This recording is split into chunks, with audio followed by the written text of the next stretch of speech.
في شقة قديمة في حي هادي ساكنة ست فيها. كل يوم بالليل قبل ما بتنام بتسمع صوت تحريك كراسي في الصالة. في الأول كانت بتقول ممكن يكون صوت قطط مع إنها مش مربية قطط.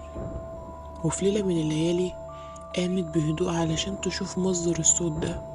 لقيت الصالة فاضية، بس لاحظت إن الكراسي متحركة من مكانها، فما شغلتش بالها ورجعت ونامت.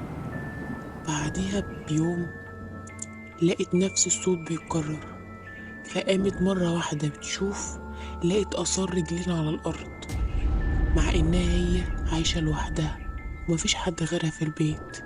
فجابت شيخ، وأول ما دخل الشيخ قال لها هو أنت عايشة لوحدك؟ قالت له أيوه. قال لها لأ، من زمان مش لوحدك وفي حد معاكي. ومن يوميها سابت الشقة وما رجعتش تبات فيها أبدا.